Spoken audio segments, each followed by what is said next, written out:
Beleza, eu estou aqui com o Pessoa. Felipe Pessoa.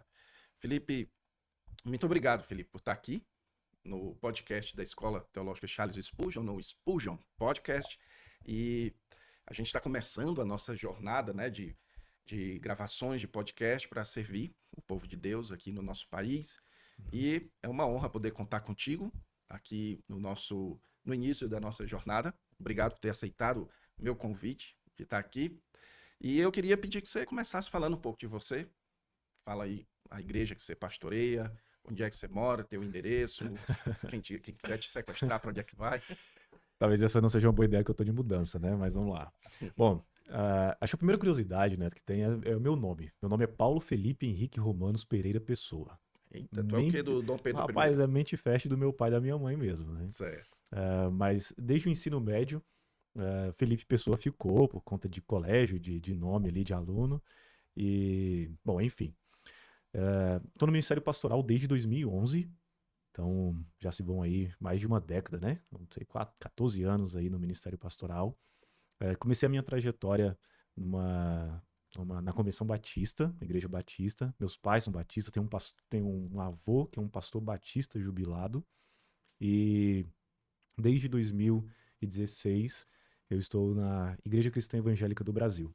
Uma denominação que este ano completa 125 anos. Então, há muitos anos, muito tempo, e com a graça de Deus a gente está aqui no Paraná, em Curitiba especificamente, com o desafio de plantar uma igreja. Em novembro do ano passado, de 2024, nós completamos 4 anos de plantação e estamos aqui, servindo a Deus, buscando o Senhor, glorificar a Ele sempre. E como é o nome da igreja que vocês estão Igreja falando? Cristã Evangélica de Curitiba. Certo. Aí normalmente, não é sempre, mas normalmente a Igreja Cristã Evangélica ela leva o nome ali da sua cidade, enfim. Agora você já tem mais de uma, aí começam aqueles nomes criativos, né? Acho que Certo. é bem típico nosso aí. Aham, entendi. Então você está lá há 4 anos já? 4 anos. Começamos assim, né? Não sei como é que tá no script aí, mas olha só. A gente começou. A nossa chegada, minha e da minha esposa, eu sou casado com a Fernanda, sou pai do Daniel e da Mariana, e chegamos em Curitiba em julho de 2019. Então vamos completar aí 6 anos que nós estamos no Paraná. Então nós começaríamos, depois de 6 meses que eu pedi, né, aquele combinado, né, com a denominação, olha, não me cobre nada durante os próximos 6 meses, deixa eu chegar, deixa eu tomar pé da situação.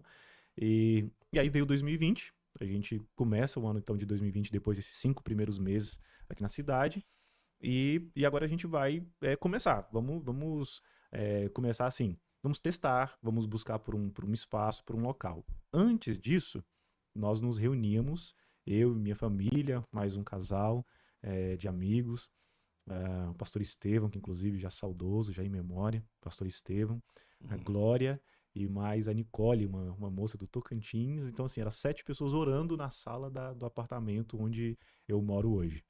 E e agora, ah, depois daquele tempo, daqueles meses, 5 meses aproximadamente, fomos para. Agora vamos buscar um espaço.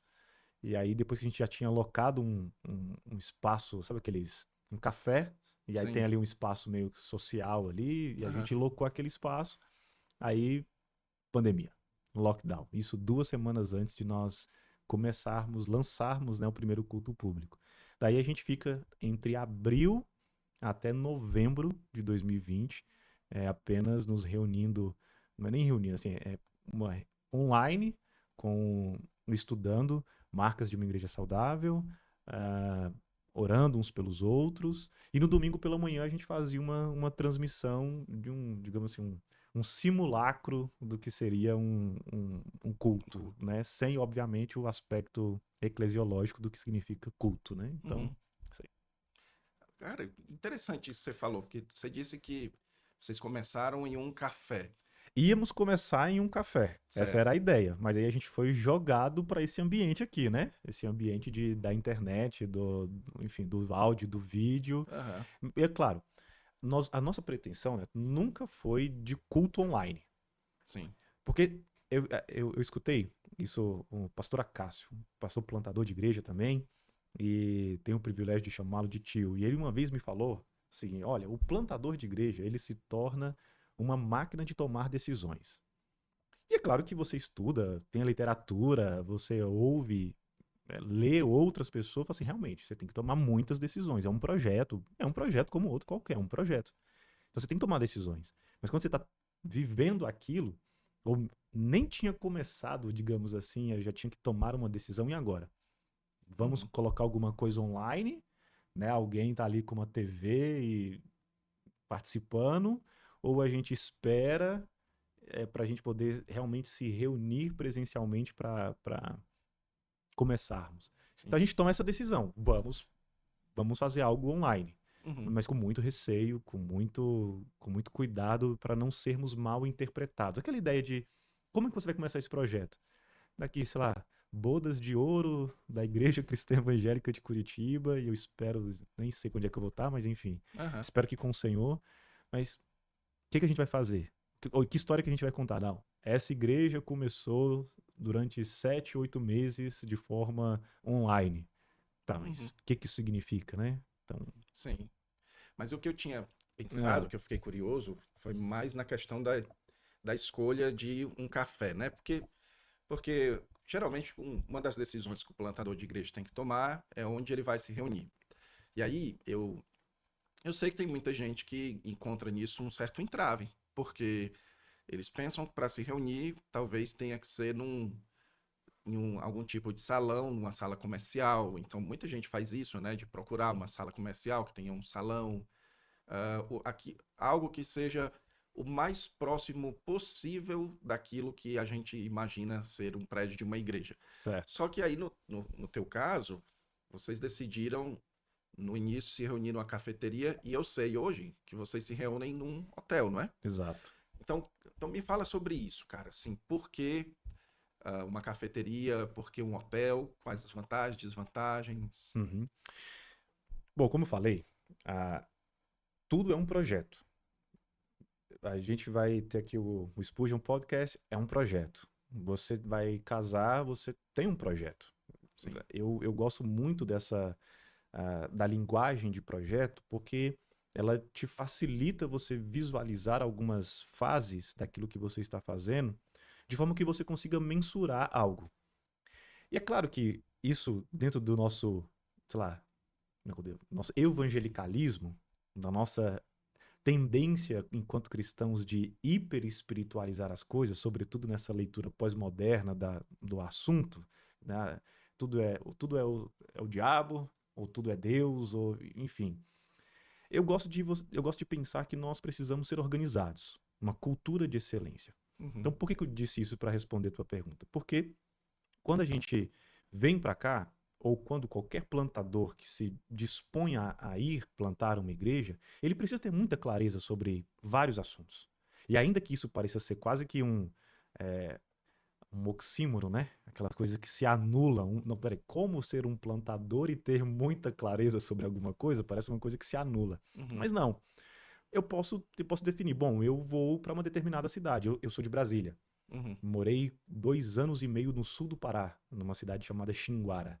Uma cidade que, à época, tinha menos de 40 mil habitantes. Quando eu decido vir para Curitiba, foi uma decisão assim: nossa, Deus falou contigo? Eu falei assim: bom, de certa forma, sim. Por quê? Porque eu percebi que a denominação da qual eu sou parte queria plantar igrejas em cidades polos e capitais, eventualmente. Eu entendi e percebi que eu tinha, junto com a minha esposa, uma tendência. Nós fomos criados dentro de uma cultura cosmopolita, de um grande centro, de um grande público. Uhum. Entendi que Deus me levou para um tempo de maturação ministerial numa cidade onde eu entenderia o que era o pastoreio. Ao mesmo tempo, vim para Curitiba, vim para o Paraná 5 vezes antes de me mudar para cá. Ou seja, eu tinha um projeto. E algumas coisas foram respondendo, né? Foram sendo ali essa voz de Deus para nós, confirmando aquilo que nós estávamos fazendo. Então, por que um local como um café? Primeiro, a gente sempre quis e entendeu que a Bíblia é um livro que nos mostra um Deus extremamente relacional, Neto. Uhum. Deus é um Deus que se relaciona. Ele se relaciona entre si, como Pai, Filho e Espírito Santo. Então, o povo dele é um povo que se relaciona e que deve se relacionar com ele. Gênesis mostra que no fim do dia Adão andava com Deus. E talvez a nossa criatividade, por mais criativos que a gente tente ser, e eu não sou desse, né? Mas talvez você seja. Eu não sei o que significava exatamente isso, sabe? De andar com Deus. Lógico, eu posso desenhar hoje eu andando com os meus filhos de mão dadas ali numa pracinha, num parque. Mas o que era realmente... Eu sei que era relacionamento. Sim. Então a gente quis manter essa conexão com a cidade. Inclusive isso está no nosso tripé, né? Do nosso DNA enquanto igreja local. Conectada com a cidade de Curitiba. A gente queria estar conectado. Então, essa é uma primeira parte, uma primeira resposta, né, para essa pergunta. A segunda é custo-benefício. Você não tem... a gente não tinha um prédio, não tinha pessoas para poder bancar esse prédio. Gente, aluguel existe, comprar um prédio é caro, então... Bom, o que a gente faz? Então a gente foi para a questão do custo-benefício. Lógico, isso é uma prática que eu inventei? Claro que não. Tem boas literaturas sobre isso, bons exemplos, né, pessoas. Isso na América é muito comum, em alguns lugares da Europa, da Ásia, muitas igrejas, plantações de igreja na Ásia, que é um ambiente um pouquinho mais complexo, né, de termos de liberdade para o cristianismo. E onde é que eles se reúnem? Em salões de hotel. Então Sim. eu tenho amigos que plantaram igreja que estão dentro de escolas. Sim. Outros dentro de teatro. Outros pode ter certeza que em algum momento teve ali um custo-benefício, porque via de regra esses lugares já têm cadeiras, já tem energia, água, segurança, limpeza, e no começo você não tem mão de obra e nem recursos financeiros para poder plantar isso. Então, começar essa plantação. Certo. É interessante, quando eu trabalhava no Rio Grande do Sul, né, e eu fiz parte de uma plantação que era em um café. Era um café que ficava bem em frente à universidade, a Universidade do Vale dos Sinos. E então, assim, a gente sempre ia lá e normalmente vinham estudantes, pessoas ali daquela comunidade, universitários, que chegavam nos estudos bíblicos e também nos cultos, né? E de certa forma, esse ambiente mais informal, digamos assim, ajudava o pessoal a chegar, né? É interessante. Neto, eu gosto de pensar sempre que nós estamos comunicando para uma geração totalmente diferente daquela que talvez tenha nos evangelizado. Então, temos que considerar que se somos pastores desta geração, ou para esta geração, temos que responder perguntas que de fato estão sendo feitas. Antigamente, e aqui já denunciando um pouco da minha idade, né? Eu tenho 38 anos. Mas antigamente, se você falava da famigerada, famosa EBF, as escolas bíblicas de férias, Sim. e você falava para aquela comunidade, para aquele bairro que ia ter um pula-pula, um algodão doce e uma história, o que ia acontecer com aquele ambiente? E encher de criança. Ia encher de criança. E eventualmente, o que aconteceria no domingo subsequente? O pai e a mãe dela estaria lá. Hoje, já não é mais assim. Não é que eu não veja e não verifique que há sim a possibilidade de Deus e do Espírito de Deus fazer aquilo que ele bem quiser através da EBF. E eu citei a EBF aqui como exemplo totalmente aleatório, tá? Sim. Mas não é que eu não veja essa possibilidade, mas é porque não comunica mais. E qual é o esforço que você está fazendo para poder comunicar algo que vai ter um retorno que já não era como antes? O alcance que nós temos, por exemplo, através desse ambiente virtual é muito maior. E tem um esforço igualmente significativo, né? Dá trabalho. Uma boa câmera, um bom áudio, a pós-produção, enfim, tudo isso é complexo. Agora a gente precisa pensar em um aspecto que é o próprio aspecto do Deus Criador. Do Deus Criador que sim, está redimindo para ele todas as coisas. Sim. Inclusive conceitos substanciais como igreja. Quantas vezes a gente não ouve, ou até não falou, eu vou para a igreja. Poxa, eu entendo o que você quer dizer. Mas isso comunica, de fato, o evangelho para uma geração extremamente questionadora, extremamente politizada, polarizada. Será que realmente comunica isso para eles? Porque essa geração Z, até um pouquinho de alfa, é tanta, né, tem que saber grego, né, para poder definir as gerações aí. Aí procura o Neto que ele resolve o negócio aí, viu?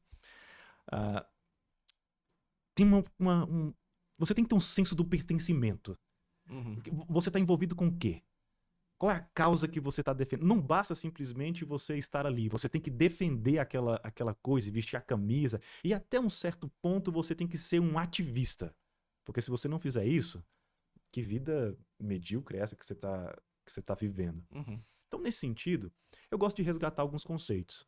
Então, se você perguntar para minha filha, que tem 6 anos, você perguntar para ela o que é igreja, ela vai responder que são pessoas. Sim. É o jeito que eu estou tentando ali doutrinar ela, discipular ela para ela entender que igrejas são pessoas. É claro, o Jonathan Lima vai dizer que a igreja é uma embaixada do reino de Deus aqui na Terra, ou de pessoas que professam a mesma fé, reunidas como um grande polo daquilo que um dia será de fato o reino de Deus. Então, só que eu não vou conseguir explicar isso para uma menina de 6 anos de idade. Né? A não ser que a gente leve ela na embaixada, mostre que aquele território ali não pertence àquele país onde a embaixada tá, mas é de outro lugar. Mas assim, eu vou usar isso para comunicar uma verdade muito maior, Sim. de que a igreja não é um prédio. E talvez aqui é bem respeitoso, né? Uhum. Aqueles que nos evangelizaram, que nos pastorearam, aqueles que vieram antes de nós, focaram muito nisso. A ideia do pastor ou do plantador de igreja é aquele que está em cima de uma escada, trocando a telha porque tem um vazamento, e aí ele também é o mesmo que pintou para poder economizar, porque o caixa da igreja já não tem tantos recursos para poder, né, cuidar ali da manutenção. Ele é marceneiro, pedreiro, ele é... O que mais? Esse monte de coisa aí que talvez você já está pensando. Uhum. E aí talvez, e aqui talvez agora é só respeito, Atos 6 passou bem longe, sabe? Sim. A dedicação ali no estudo e na oração passou longe. Não sou, obviamente, defensor, né? Só para já me estendi aqui na resposta, mas assim, não sou defensor só do pastor com cheiro de gabinete, né? Para Sim. usar um termo antigo aqui de seminário. Mas eu entendo que essa é a primária função daquele que tem uma vocação para o ministério pastoral. Não, sem dúvidas, sem dúvidas. E logo antes você falou, por exemplo, que na tua plantação, na igreja que você tem trabalhado, vocês têm um tripé. Uhum. Acho que talvez uma espécie de tripé teológico que sustém, que forma a filosofia, a teologia, melhor dizendo, da plantação, né? Uhum. Fala pra gente esse tripé. Uhum. E também do porquê que vocês decidiram, né, estabelecer isso, né, se chamar o tripé teológico, digamos assim. Os nossos irmãos norte-americanos, eles têm muito a nos ensinar sobre essa ideia de ter a clareza da visão, da missão, daquilo que você está empreendendo. E empreendendo é uma palavra que eu uso mesmo.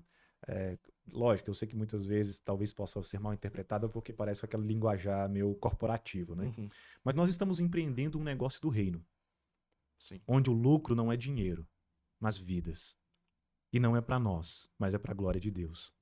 Então, quando eu penso e começo a desenhar um projeto de uma igreja que glorifica a Deus, de uma igreja centrada no Evangelho e de uma igreja conectada com a cidade, aí está o nosso tripé, é porque a gente resgata uma simplicidade que muitas vezes é perdida porque a gente quer inventar a roda. Porque Sim. a gente quer muita coisa. E a gente confunde as coisas muito fácil. A gente confunde sucesso com número. E a gente deixa de entender que sucesso com Deus é fidelidade a Ele. Então, nessa caminhada, a gente vai observando que quanto mais simples e mais clara esses números, né? Por mais, de novo, é tão complicado transitar nesse caminho, né? Porque assim, você é muito facilmente confundido com alguém pragmático. Uhum. Por quê? Porque é o que vende. É vendável, é mercadológico. 25 passos pro não sei o quê, 32 chaves bíblicas para não sei das quantas, 48 passos em um quarto para você alcançar sua bênção. Poxa, é difícil você não ser confundido. Porém, nós usamos uma métrica, um tripé, aí não sei, a pessoa pode chamar do que quiser, né? A gente usa isso para quê? Para que a gente possa mostrar para aquela pessoa, para que ela possa visualizar aquilo todas as vezes que ela estiver ali. Não, nós estamos aqui porque nós temos uma missão. E a missão não é nossa, mas a missão é glorificar a Deus. Uhum. Opa, nós estamos aqui Porque nós somos uma igreja centrada no evangelho. E o que que isso quer dizer? Quer dizer que não tem culto à personalidade, quer dizer que a foto do pastor, que nem é lá essas coisas, né? Não vai estar impressa no outdoor lá fora. E, de novo, eu sei que muitas pessoas valorizam isso, mas não é o nosso caso. E, aliás, nós fugimos de toda e qualquer aparência de coisa que vai, sim, aparentar que essa igreja é centrada no pastor. Aliás, que é uma, só para ilustrar aqui, né? Como eu gosto, quando eu estou no meu tempo de descanso ali, ou né, sair um recesso, ou cumprindo algum compromisso, alguma agenda no domingo, que eu olho e vejo as fotos e que tem mais gente no dia que eu não tô do que no dia que eu estou. Uhum. Isso quer dizer o quê? Que não é por minha causa. Pensa num homem que fica feliz, Sim. porque não tem a ver comigo. Só que isso precisa ser o quê? Lembrado. Lembra, e o Antigo Testamento é permeado, né, dessa ideia de lembrar o povo sobre quem é Deus. Tudo bem, o povo é... A gente parece muito com eles, né? Mas assim, com muita facilidade a gente esquece quem Deus é. Com uma extrema capacidade pecaminosa nós deixamos ou tendemos, né, a colocar Deus de lado, né? A gente cria ídolos. E ídolo não é... Né? Calvino já explica isso bem, né? Não é necessariamente uma coisa ruim. Uhum. Mas é tudo aquilo que tira o lugar de Deus e o nosso coração é uma fábrica deles. Então Sim. a gente precisa tomar cuidado disso. E conectada com a cidade, porque essa é a nossa missão. A ideia de Mateus 28, de Marcos 16, de nós estarmos servindo a cidade. Não, de novo, cuidado com isso, né? Mais um aspecto que precisa ser redimido numa igreja em implantação. Não apenas no apelo social. Sim. Porque social, qualquer um faz, né? Talvez você tenha alguém, um amigo, um colega espírita, e é bem possível que ele ganhe de você assim, mas de goleada no quesito boas obras. É claro que o que ele está buscando, o que ele está querendo é diferente daquilo, porquê, né? A motivação do porquê que nós fazemos. Mas a igreja não é simplesmente assistencialista, ela não pode ser. O conceito de igreja, a ideia substancial do conceito de igreja, nos faz servir a cidade a partir do evangelho Sim. e não a despeito dele. Ou não, deixa eu fazer isso aqui, mas eu vou agregar isso. Não. O evangelho é o ponto de partida. Então, o tripé seria, primeiro, Glorificar a Deus. glorificar a Deus. Exatamente. Você está centrada no evangelho E e conectada com a conectado cidade. com a cidade. Perfeito. Acho que é diferente daquele livro Igreja Centrada do Keller, né? Ou não? Vamos lá. Eu gosto do Igreja Centrada do Keller. Aliás, se você não gosta, né, você pode não gostar né, de tudo que está lá. Mas assim, a ideia central do texto é perfeita. E talvez o que a gente difira seja, né, ali, eu não vou dizer contrastante, porque não é, mas o Keller, ele planta uma igreja numa cidade extremamente cosmopolita e o que ele faz lá, para mim, hoje é inalcançável, assim. Sim. O Keller é fenomenal naquilo que ele explica, naquilo que ele faz, a forma como ele consegue contextualizar com a cidade. Mas tem um movimento no final do ministério dele que me chama a atenção, e aí talvez seja aí, eu quero que você até me fale onde esteja diferente exatamente, né? Porque ele se torna uma mega church, porém, no fim do ministério, ele já não mais acredita naquela ideia. Não vou nem dizer se acredita ou não, né? É difícil falar assim exatamente. Mas ele entende agora plantações de várias igrejas em vários lugares que estão conectadas com diferentes grupos daquela cidade. Sim. Então, nesse sentido, eu gosto de pensar sobre uma igreja que é conectada com a cidade, desse ponto de vista de nós pregarmos o evangelho para todas as pessoas.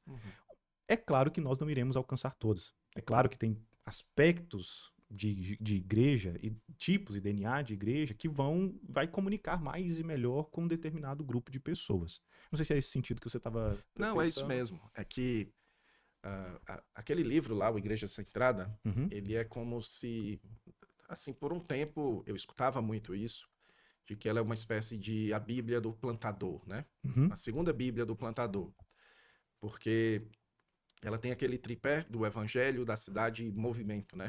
Só que, depois de um tempo, a igreja que o Keller plantou lá na ilha de Manhattan, se eu não me engano, né? Em Nova York, acabou saindo alguns vídeos que geraram muita polêmica, que, por exemplo, no momento de distribuição da ceia, eles fizeram um balé, né?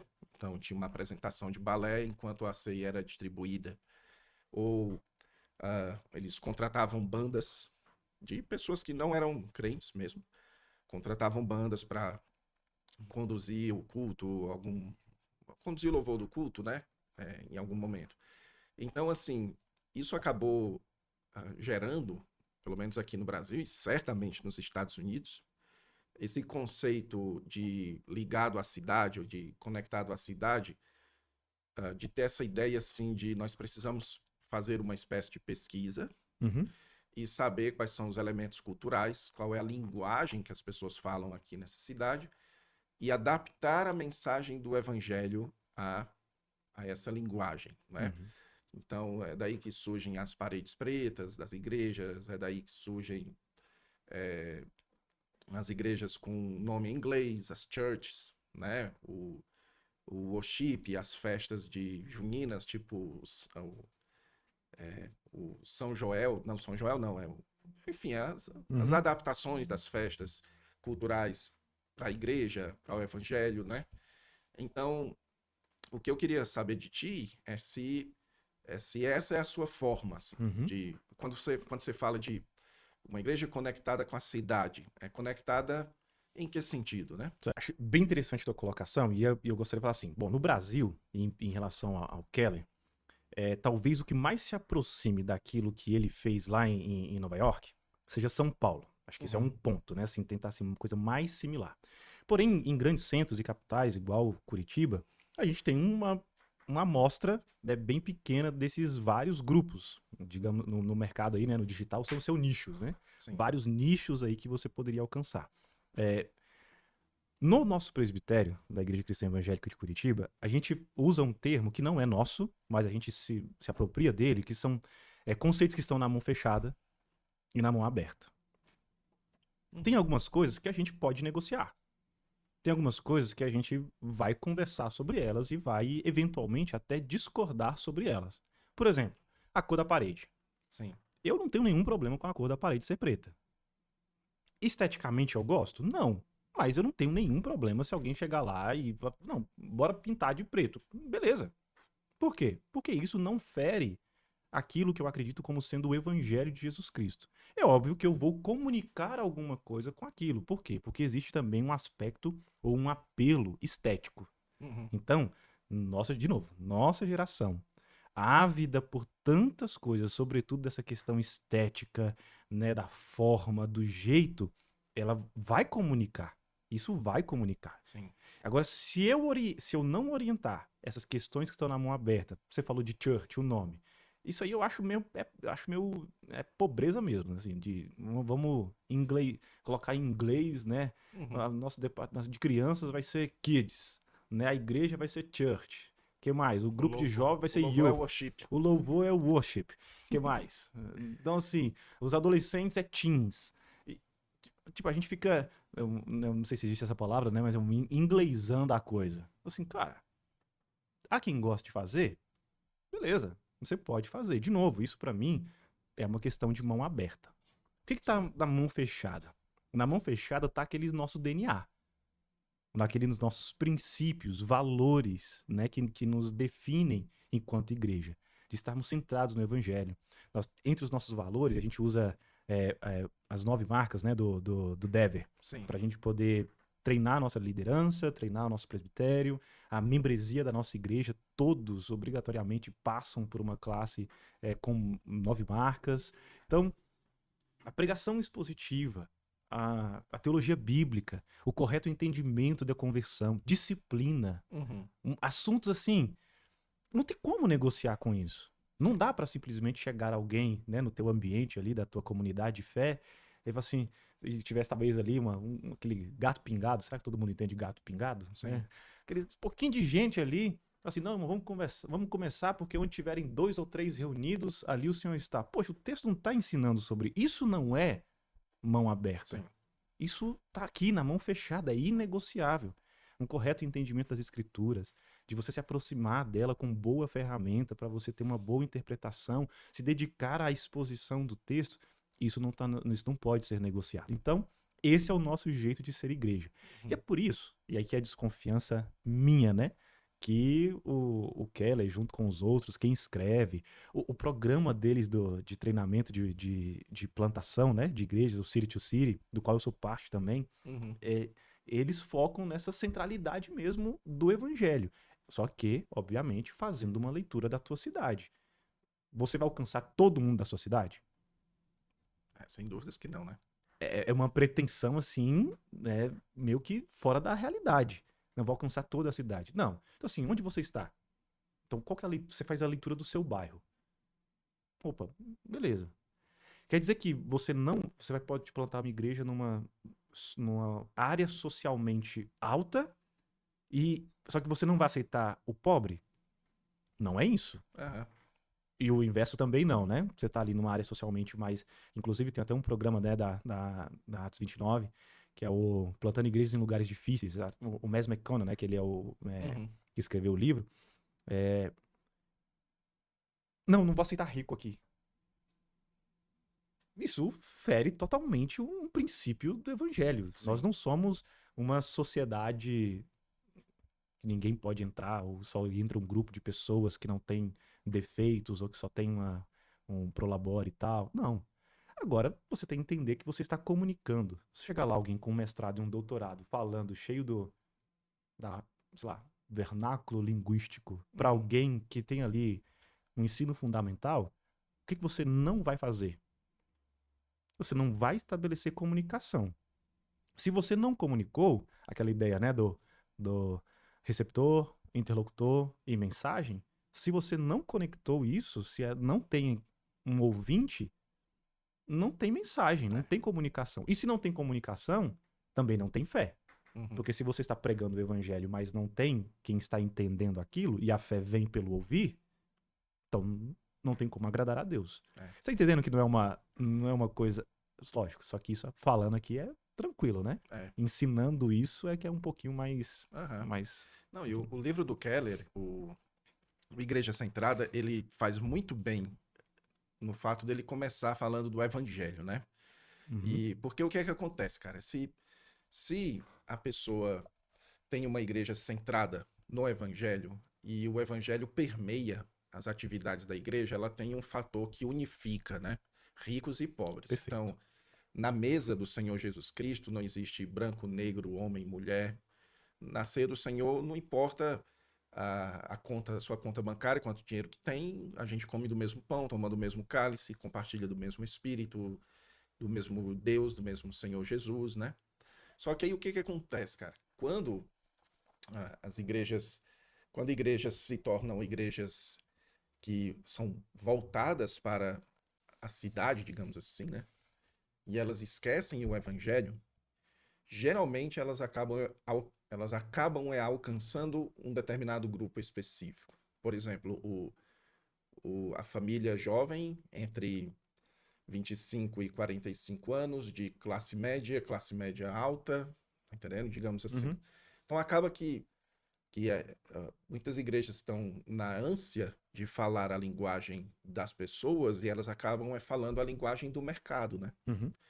E oferecendo na igreja não o evangelho na linguagem do povo, mas alguma espécie de produto que atrai. Uhum. Né?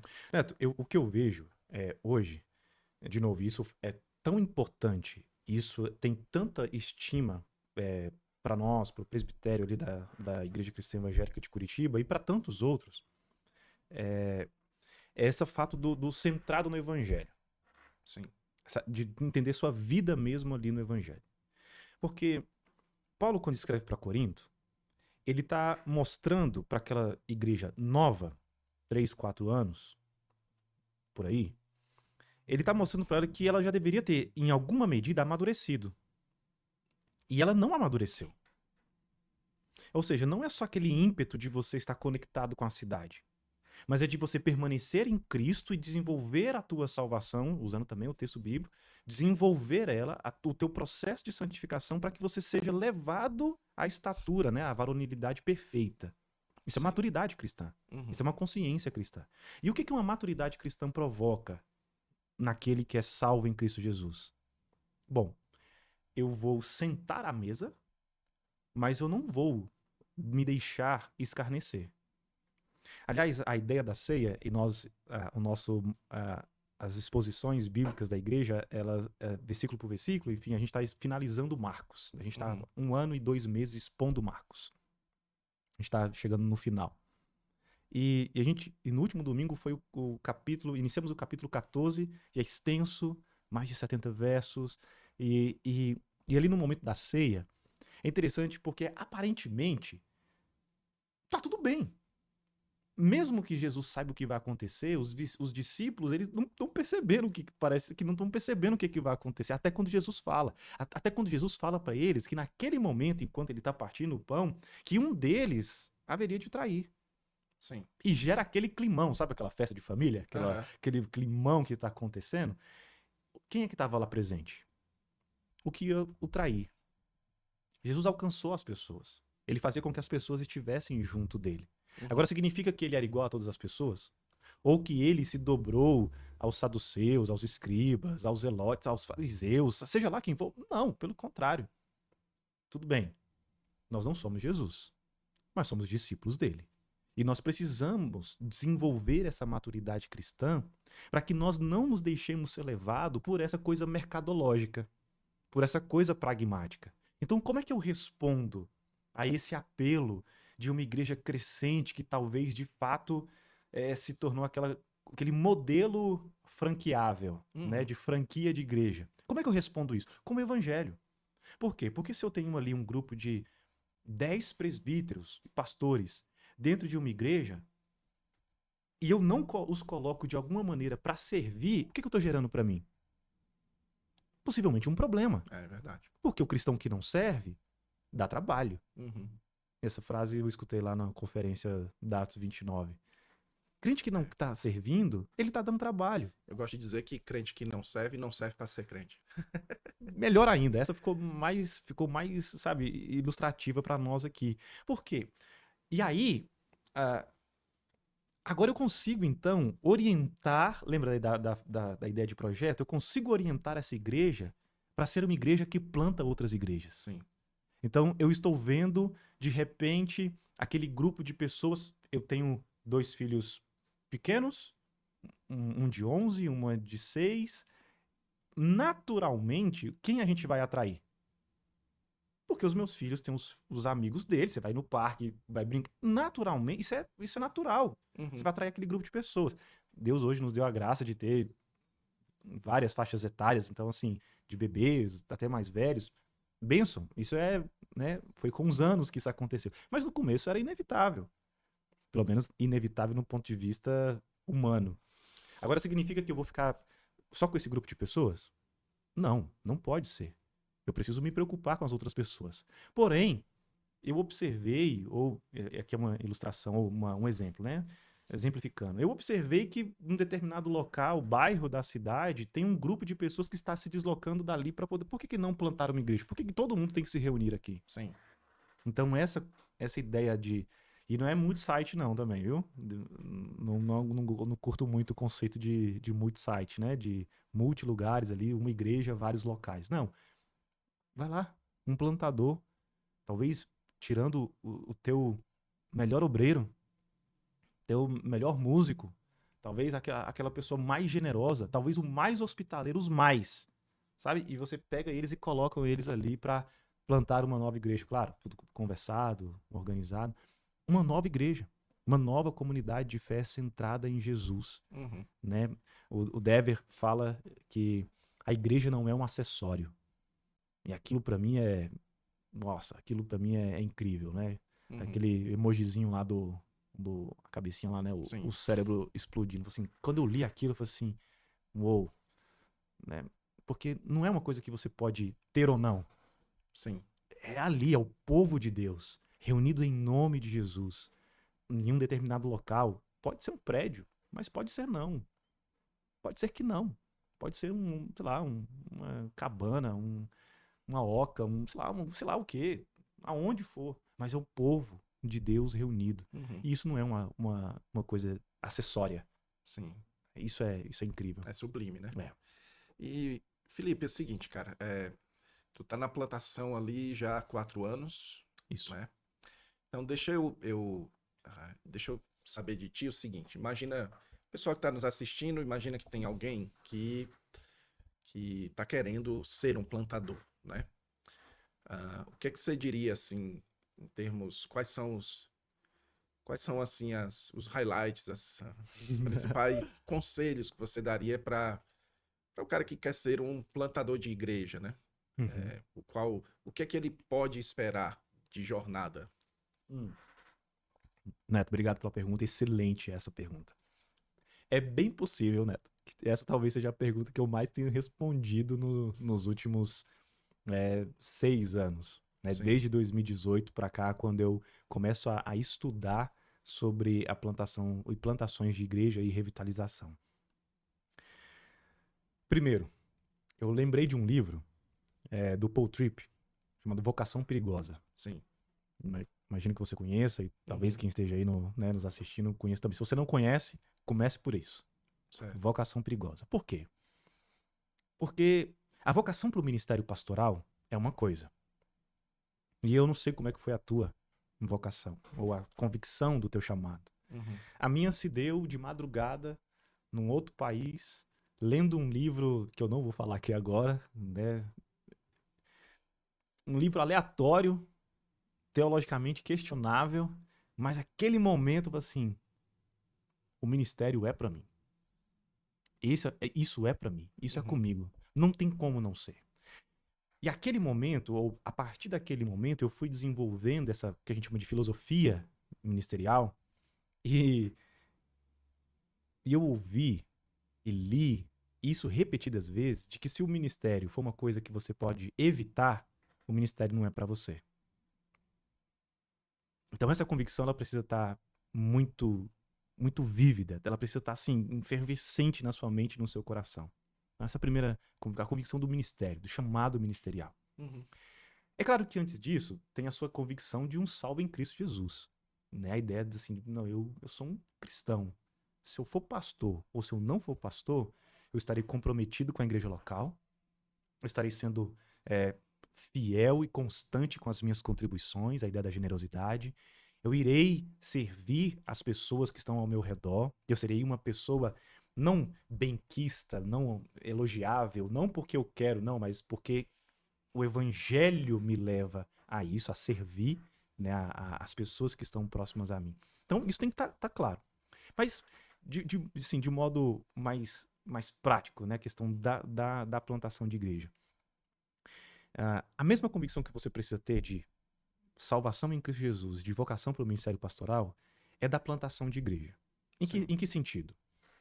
Se você não está abrindo uma igreja, você está fechando uma. Uhum. Eu ouço muito seminaristas dizendo, aí o pessoal, né, da escola aí, ó, Charles Spurgeon, ó, veja só, eu ouço muito assim, não, eu não tenho um perfil de plantador. Eu até entendo o que essa pessoa está querendo dizer, mas eu tenho quase convicção de que ela não. Ela não entende o que ela quer dizer. Uhum. Por quê? Porque se eu não estou plantando uma igreja, e aí a frase não é minha, né, mas é uma citação aqui, de que a plantar uma igreja é a melhor forma de você evangelizar alguém. Plante uma igreja. Quer evangelizar alguém? Vai plantar uma igreja. Aliás, eu recomendo, viu? Esse aqui, ó, fica para você. Envolva-se, comprometa-se em algum momento da sua vida. Sabe aquela oração mesmo assim? Fala, olha, eu quero participar da plantação de uma igreja durante, sei lá, X tempo aí. Ou então eu vou para lá. Porque assim, sabe aquelas murmuração? Nossa, o pastor não me cumprimentou. Não, lá ele vai te cumprimentar, só vai ter você. Aham. Você passa a olhar para o corpo de Cristo e você chegar num dia igual eu já cheguei, de estar lá assim, eu, minha esposa, os filhos, mais 3 pessoas, 2 pessoas ali, e você ter preparado aquele sermão de horas de preparação durante a semana e você pregar com a mesma ênfase, mesma ilustração, a mesma garra, a mesma vontade, como se você estivesse pregando para, sei lá, um sem número de pessoas. Uhum. Então, Isso é importante. Então, se você não está plantando uma igreja, e aqui, obviamente, entendam a fala, né? Aqui um pouco figurada. Você está fechando uma. Se você não está contribuindo para a edificação do reino de Deus por meio da plantação de uma igreja, você tá contribuindo para o contrário. Então, o plantador de igreja, ele precisa sim ter essa convicção. Tá, mas de que maneira? Olha o meu caso. É o meu exemplo, tá? É a minha história. Isso não é doutrinário. Uhum. Eu sou de Brasília e venho para Curitiba para poder plantar uma igreja. Não conhecia ninguém. É o plantador kamikaze. Recomendo para alguém? Não. Aliás, eu até brinco, né? Se algum seminarista chegar para mim e falar assim, pastor, Deus está me chamando para poder ir para um lugar assim, que eu não conheço ninguém, acima de 150 mil habitantes, já é o meu corte ali. Meu irmão, foi Deus mesmo que falou contigo? Não foi anjo, não, né? Não foi assim, não foi nenhum representante, não. Foi Deus mesmo. Aí tudo bem. Aí eu não vou questionar essa pessoa, não.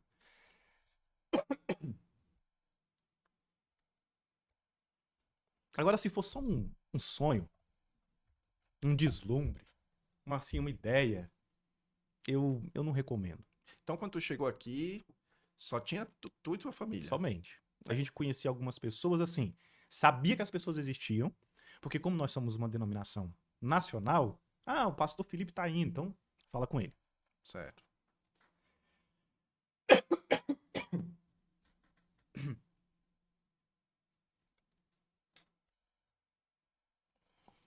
Quando nós fomos começar, né?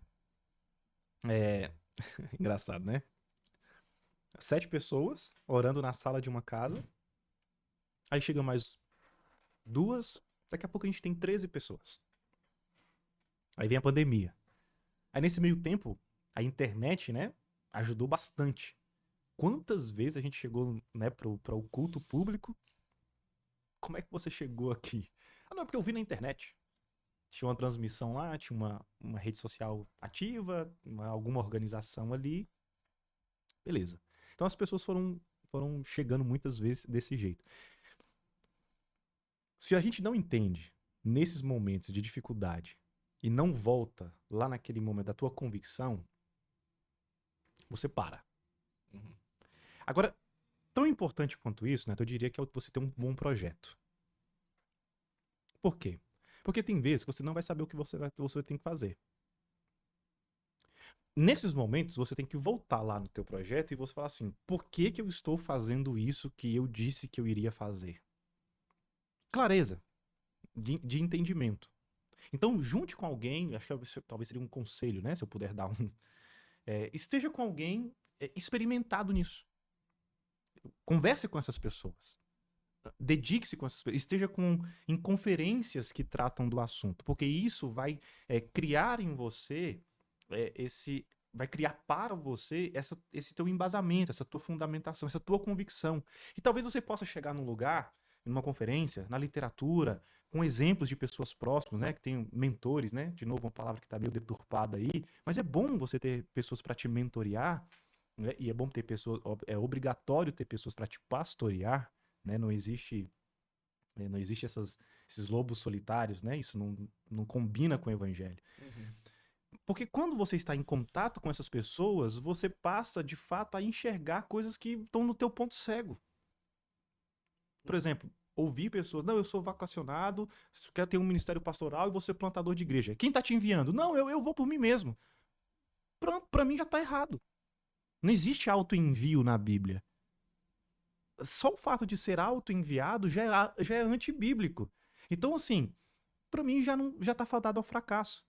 E pode ser um fracasso de 20 mil pessoas. Pode ser um fracasso de 50 mil pessoas. Não importa. De um ministério, sei lá, ministério, né? Não sei quantos anos, quantas igrejas plantadas. Mas isso glorificou a Deus? Será que realmente Deus está sendo glorificado? Era só alguém bem organizado? Alguém que tinha ali sei lá, recurso financeiro e conseguiu organizar. Fala bem, né? Porque a gente, imagina, você colocar alguém que bem disciplinado, Uhum. que tem uma boa linguagem, um bom comunicador, com um acesso, né, financeiro que te proporcione um bom prédio com uma parede preta e um telão de LED com projeção mapeada e uma boa música, né? E aí você cria todo aquele ambiente. Qual que é a probabilidade desse negócio dar certo? Os olhos do mercado, talvez. Sucesso! Sucesso! Não tem como, sucesso. Mas assim, diante de Deus. É. Essa pra mim é a grande questão. Então tem muito mais a ver com isso. Então, óbvio, se alguém não, de novo, não está plantando, talvez essa pessoa esteja fechando. Então, por mais meu sei lá, frasezinha de efeito que isso possa parecer, mas eu tentei aqui trazer um pouquinho dos desdobramentos do que isso significa. Cara. Porque o plantador carreira solo é um perigo, né? Geralmente Sem dúvida. Geralmente o plantador carreira solo, ele não está plantando uma igreja, ele está colocando, está abrindo um negócio, alguma coisa do tipo, né? Porque a, a Bíblia, cara, é muito clara sobre a importância de você não andar sozinho, né? No caso, Jesus não chamou um apóstolo, ele chamou 12 apóstolos. A Bíblia sempre se refere à liderança da igreja com presbíteros, né? Então, na tua igreja, na igreja que você tem plantado, como é que é a parte da liderança hoje, cara? Tu tem uma equipe, sei lá, de presbíteros, de talvez diáconos, assim, o que é que você tem feito, assim, como foi, na verdade, assim, como que foi esse processo, né? Porque, como você disse, você chegou aqui meio que não tinha muita gente, então, naturalmente, você levou um certo tempo para montar uma equipe. E aí me fala como foi esse processo e como é que está sendo hoje, né? O que é que vocês têm lá de liderança na igreja? Neto, uma orientação que a gente tem como igreja, e isso é uma filosofia de ministério que foi levada para essa igreja que está sendo gestada aí ao longo desses 4 anos, né? E, enfim, está sendo plantada. É que nós queremos ser uma igreja que planta outras igrejas. E um dos grandes gargalos que a gente encontra aí nessas transições pastorais de igrejas plantadas para igrejas que chegam até um determinado momento, mas elas, por algum motivo ou outro, elas não nascem, né? Digamos assim, usando o termo nascimento para aquele momento de emancipação da igreja. É porque falta exatamente essa coisa do treinamento e da capacitação do que nós, Igreja Cristã Evangélica, chamamos de oficiais da igreja. Sim. Presbíteros e diáconos. Sim. Então nós entendemos, nós somos uma denominação com um modo de governo democrático representativo. Congregacional. Basicamente. Aí, inclusive, né, a Igreja do Evangelho Congregacional, junto com a Igreja Cristã Evangélica do Brasil, era uma só até o final, até 1979, se eu não me engano. Certo. Né? Salvo engano aí, depois a gente coloca aí nos... Enfim. E então existe um presbitério, tem um presbitério, e ele toma algumas decisões e apresenta porque a Assembleia da Igreja ela vai tomar aquela decisão. Mas assim, não é tudo que é levado para a Assembleia. Sim. A não ser casos bem específicos, né? Aí isso é levado para a igreja. Mas o presbitério é quem pastoreia, quem lidera essa igreja. Quando eu cheguei aqui, poucos meses antes, chegou também um amigo meu, o Leonardo. Hoje é um amigo meu, né? Mas na época era alguém que eu não conhecia, mas que falaram dele pra mim e falaram de mim pra ele por conta dessas conexões de uma conferência de plantação de igreja. Certo. Veja aí de novo, né? A importância de você estar junto, né, com essas redes globais de plantação de igreja. E aí o pastor, o Jay Bauman, que hoje inclusive ele é o pastor do campus brasileiro da Primeira Batista de Orlando. Sim. Ele estava plantando uma igreja no Rio de Janeiro, a Redeemer, a Redentor. Aliás, tem umas ondas, né, de nome de igreja no Brasil, né? Há um tempo atrás, toda igreja era igreja com propósito. Agora toda igreja é do Redentor, né? E aí, ele estava plantando essa igreja. E esse meu amigo Leonardo, presbítero, que o Jay, né, formou, ele mudou para Curitiba. E a gente foi se encontrar um tempo depois aqui e começamos a conversar. Então, assim, é alguém, assim, muito bem informado, assim, não só por ser amigo hoje, mas alguém muito capaz, né? Então, isso foi muito importante. Foi a primeira pessoa, assim, que, cara, Deus assim, não, deixa eu ter misericórdia daquele menino lá, que ele tá meio sozinho, deixa eu mandar alguém pra estar junto com ele. Então, quando você fala, Neto, que fundamental isso, viu? O evangelho não é singular. O evangelho é plural. Sim. O evangelho é nós. O evangelho nunca pode ser eu. O evangelho é sempre corpo. É juntos, é unidade. Sim, tem rusgas, né? Tem questões ali, mas no poder do Espírito, por meio do Evangelho, nós vamos nos ajustando. E o Léo é isso, né? É um grande amigo. E nós já tivemos, obviamente, ao longo desses anos, discordâncias e questões que a gente precisou ir acertando. E isso é a beleza, né? Isso dá a beleza do Evangelho. Há 2 anos, também chegou o Paulo. O Paulo é um pastor formado no nosso seminário, o CTSEB, que fica em Anápolis. Uhum. Ele é formado lá. E ele também queria estar num ambiente de plantação de igreja no modelo que nós estávamos fazendo em Curitiba. Sim. A ideia de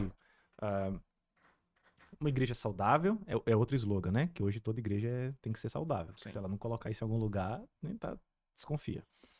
Mas a ideia da igreja saudável, um pouquinho lá, né, do Nove Marcas, do Mark Dever, Jonathan Lima e companhia.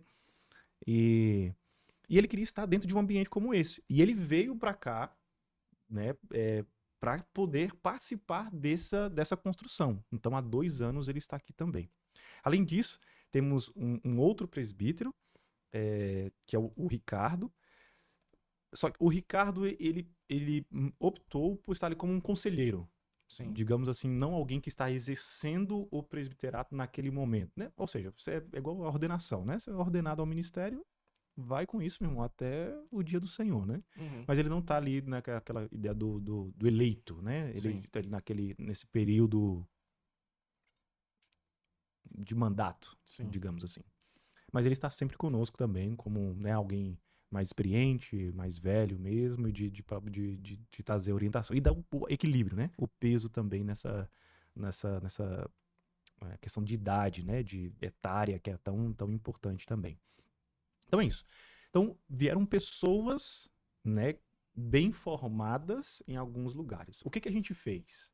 Aí é o nosso processo, ou o que a gente faz hoje, né? Primeiro respondi de onde eles vieram, né? Agora, o que a gente fez?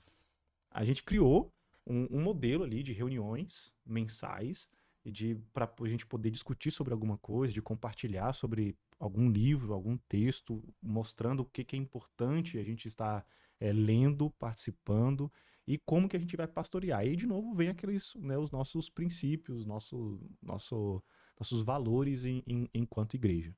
Então, basicamente é isso. E agora a gente está formando, né, mais 2 possíveis oficiais da igreja, Certo. né? Então, essa reunião, que são esses 4, a gente agregou mais 2 para que eles possam ir sendo treinados. Sim. Como é que a gente pastoreia a igreja? Eles vão ver isso. Como é que a gente discute sobre um assunto, músicas do louvor? Eles vão verificar como isso acontece. Sim. Né? E é uma igreja pequena, Neto. É uma igreja pequena. É uma igreja com pouco mais de 40 membros.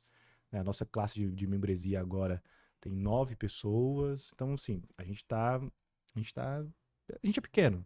E assim, e não vemos problema nisso. Uhum. Né? A gente veria problema se a gente não estivesse crescendo. Sim. E óbvio, nem sempre você vai crescer. Tem momentos que vai ser ali de uma certa estagnação. E é preciso saber ter essa leitura, né? Por que isso? E aí, qual que é a resposta? E por que eu citei isso? Porque não poucas vezes isso tem a ver com a tua capacidade de liderar as pessoas que estão chegando. Sim. Por que Deus enviaria pessoas para um local onde elas não seriam pastoreadas? Então, se os presbíteros são os pastores da igreja, nós precisamos minimamente estar formando e amadurecendo estes homens para que eles possam pastorear essas ovelhas que são do Senhor. Certo. Então, no caso aí, vocês são uma equipe de 4 Isso. e aí você é o responsável, o principal, digamos assim, o Isso, titular. titular. Aí você prega sempre. Tem uma escala, né? Por exemplo, a gente sempre tenta colocar ali o semestre. Então, por exemplo, o semestre de 2025 já está pronto, inclusive com as séries, com os textos, com as escalas que vão ser pregadas. Normalmente, eu fico responsável ali entre... Se tem 4 domingos, eu prego em 2, eventualmente 3. E sempre os demais pregam também. Certo. E E é uma bênção, né, cara? É muito Sim, melhor quando você tem sem dúvida. uma equipe e de pessoas também, de certa forma, já experimentadas, porque aí você vai preparando outros, né? Você não sabe tudo, né, Neto? Pra É, começar. Tipo, exatamente. você tem um jeito de pregar que o outro tem um outro jeito. Embora, obviamente, eu não vou me aventurar aqui, né, em falar sobre pregação expositiva agora, né? Não, Uhum. não tem como, né? Mas assim, até dentro da pregação expositiva, nós temos um jeito de um orador comunicar e o outro de uma outra forma. Embora você mantenha ali o seu esqueleto, a sua base, mas um jeito, uma forma, até a voz, tom de voz, tonalidade, enfim. Isso é uma coisa. O jeito, como pastorear. Um talvez seja mais próximo, outro menos. Um gosta de mais livros, outro. Enfim. E essa diversidade, né? Essa diversidade desses presbíteros da igreja é fundamental. É fundamental porque aí você. A quem está chegando, quem está se aproximando, aquele que está almejando, talvez, né? Ali a, ser o episcopos, ele opa, não, eu acho isso interessante. Talvez ele pegue algo bom, que seja algo bom do Neto, com algo bom do Felipe, faça ali poxa, olha só, e vem ali um obreiro aprovado, alguém que maneja bem a palavra, dado, obviamente, a oração. Sim. E isso é a beleza do evangelho. Legal, cara. E no caso, os 4 presbíteros são sustentados pela igreja ou não? Não, não. Aliás, esse talvez, né, se a gente pudesse aí dar voltar aí um pouquinho lá na questão do projeto e da figura do plantador e da plantação de igreja, a parte orçamentária talvez seja uma das mais desafiadoras. Sim, Sem imagino. dúvida, uma das mais desafiadoras. Por quê? Porque a gente não escolhe ir para um hotel, para uma escola, porque assim, nossa, que legal. Não é. E a gente também não escolhe assim, nossa, eu vou passar alguma privação aqui. E eu tô falando, não tô falando de passar fome, né? Eu tô falando assim, não consigo tirar férias, né? Por opção. É por uma questão de orçamento. Então, hoje, por sermos parte da Igreja Cristã Evangélica do Brasil,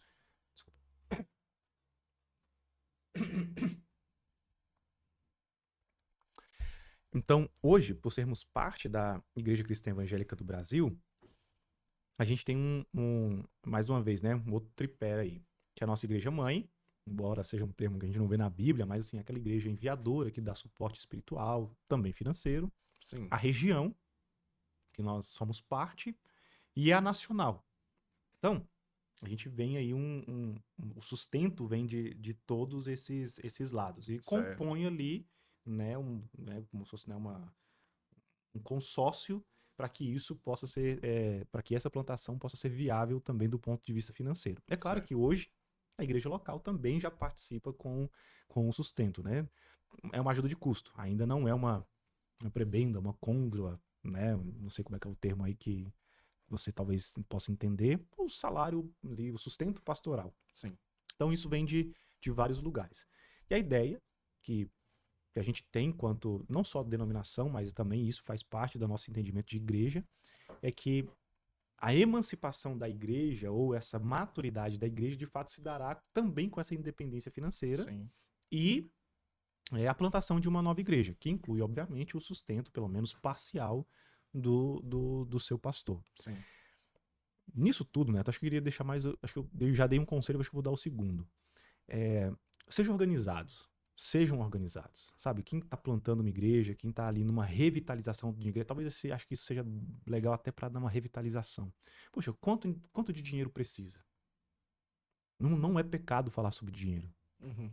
Não é errado falar sobre dinheiro. Aliás, nós pecamos por omissão, por não ensinar o povo que é de Deus, o povo de Deus, a entender a bênção que é participar generosamente, financeiramente, com a plantação de igreja, seja no sustento pastoral, seja na locação, na compra, em alguma coisa.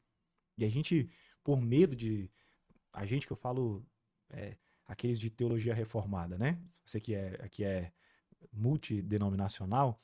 Então, muitas vezes, por medo, né, aqueles que da fé reformada, da teologia reformada, por medo de falar de dinheiro, peca pela omissão. Uhum. E aí nós não redimimos um aspecto tão importante da igreja, que são as finanças. Então, hoje, no nosso caso, nós temos os presbíteros, eles são funcionários, inclusive são funcionários públicos, um aposentado já, tem o seu trabalho, ou seja, é um tempo parcial de dedicação. Eu tenho a questão do digital, empreendo no digital, né? O pastor Paulo também a mesma coisa, eventualmente faz os corre, né? Vai ali buscando ali alternativas. E tal, eu não sei se a gente tem tempo para isso hoje, quem sabe um dia aí, mas assim, essa é uma tendência hoje. É o ideal, é o bom, é o real, como, né, o sustento pastoral de uma igreja hoje, né? Inclusive, só desculpa te interromper, e já interrompendo aqui, inclusive esse vai ser o assunto do nosso podcast que a gente vai gravar, que com o pastor Ari, que é pastor da Igreja Batista Calvário, e ele já é pastor há muitos anos e também é diretor de escola, né? Certo. Então, uma coisa que a gente tem percebido são as grandes vantagens que existem no pastor que tem uma renda extra, uma renda além da igreja, e o quanto isso é útil para a plantação de igreja. Porque, como você disse, o grande desafio de uma plantação de igreja, um dos grandes desafios é a questão orçamentária, a questão financeira, né? Sem dúvida. E a não ser que você tenha uma grande instituição por trás financiando, que você seja um missionário, digamos assim, sustentado por uma missão, por uma agência, ou uma igreja já bem sucedida, estabelecida, como é que o plantador vai ter o seu sustento? Entende? E tem mais, a gente conversou aqui que não é o quadro ideal que haja só um plantador, que ele faça parte de uma equipe. Então, se sustentar um já é difícil, avalie 2 ou 3, ok? Do ponto de vista apenas numérico, é impossível. Impossível, né? É impossível. Assim, pensando em igreja local, é impossível. Ainda mais dentro de um grande centro. A conta não vai fechar. Você locar um prédio, nós estamos de mudança, né? Não sei quando é que você está assistindo isso, mas a gente está aqui no meados de fevereiro de 2025 e nós estamos de mudança. Vou deixar até o registro aí, né, para o Felipe do futuro, né, ouvir isso aqui e saber como lembrar de como é que estava. Tem até o meme do momento, né, Neto? E eu, como é que é? Primeiro você começa, depois você melhora. Então, eu hoje já visitei um prédio. E assim, o valor de locação está muito além daquilo que nós podemos arcar. Mas não dá para ser menos do que aquilo. Aí o que você faz? Duas opções. Você senta e chora, ou você ajoelha e ora. Porque você tem que colocar na conta do milagre. Para daqui uns anos, na hora de... lembra do livro? Da gente escreveu o livro assim, olha, quando a gente foi ter a nossa primeira sede, foi assim e tal, e Deus milagrosamente abençoou. Porque é assim que acontece. E muitas vezes, de novo, nós, né, de confissão reformada, a gente meio que tende a limitar a ação do Espírito, né, de, sei lá, de alguma maneira ter um medo de falar assim, meus irmãos, se não for no poder do Espírito, nós não vamos fazer nada. Não tem como, você pode ser o melhor expositor, você pode ter a melhor compreensão eclesiológica, você pode ter os melhores exemplos e mentores de plantação e revitalização de igreja, se não for no poder do Espírito, não podemos fazer nada. E isso precisa ficar também muito claro no aspecto financeiro. Então hoje é um desafio nosso, é um desafio. Precisamos de um novo prédio, os pastores precisam... condições, né? Você falou aí, né? Tá bem interessante, assim, férias. Sim. 13º, um FGTM, né, que seria o equivalente do FGTS aí para o tempo de serviço, é o tempo de ministério. Coisas que são normais dentro da minha denominação. O que é isso? Né? Imagina alguém, um funcionário de uma empresa, fala assim, não, a gente não vai te pagar férias. Não vai te dar 13º. Talvez aí os empresários entendam o que significa, né? Porque empresário não tem férias. Sim. Remuneradas. Não, ele vai ter férias se ele fizer um bom planejamento orçamentário, e aí sim ele vai conseguir gozar das suas férias, mas de resto não. Bom, é isso, é desafiador, é sempre um grande desafio. Cara. Então assim, já pensando em todos esses desafios, deixa eu te fazer uma última pergunta, pra gente encerrar aqui nossa conversa. Claro.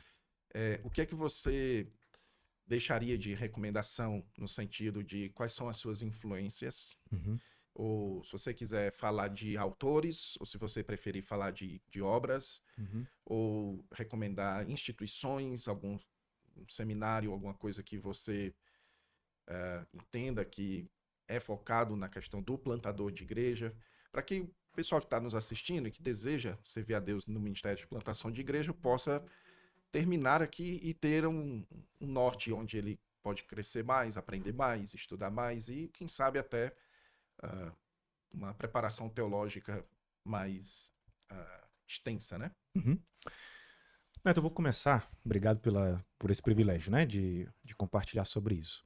Eu vou começar por Pedro e Paulo, os da Bíblia. Sim.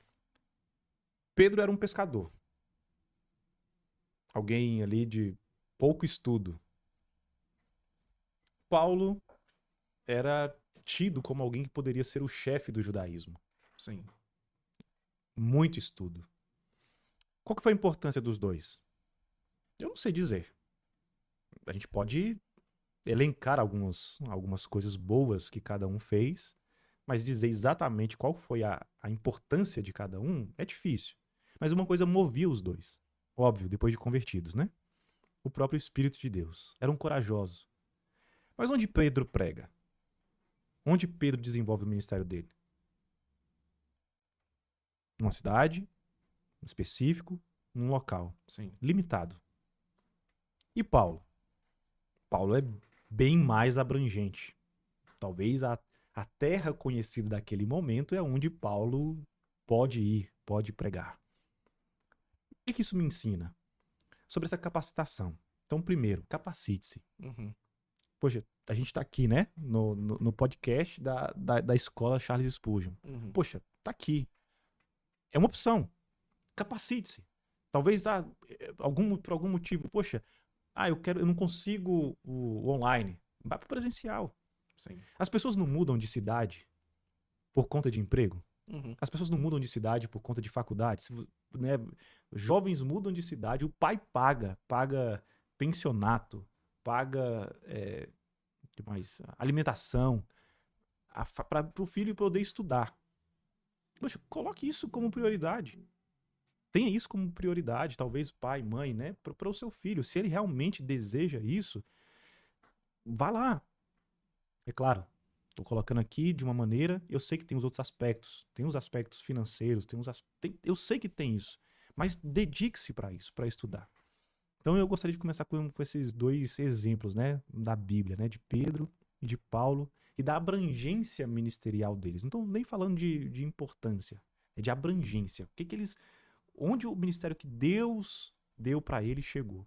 Isso é muito importante. Uhum. Eu tenho pessoas que me influenciaram bastante.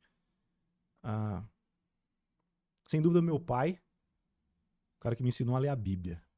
Uhum. Li a Bíblia, me ensinou a ler na Bíblia. E isso foi bem, bem legal, muito importante. E, obviamente, minha mãe, que me ensinou a orar. Uhum. E sem oração e leitura da palavra, não tem como. Então, eu sou muito grato a Deus pela vida deles. Agora, dessas referências um pouquinho mais distantes, né? Essas longas. Tem um que marcou muito o ministério. Em 2013, eu estava meio perdido, casado há pouco tempo, um filho pequeno. E o Michel Augusto foi um cara que me abraçou, me levou para perto dele. Me Uhum. deu porrada, não literal, tá? Mas assim, até porque se ele me desse o tamanho que ele tem, o meu tamanho, eu não tava aqui para contar a história.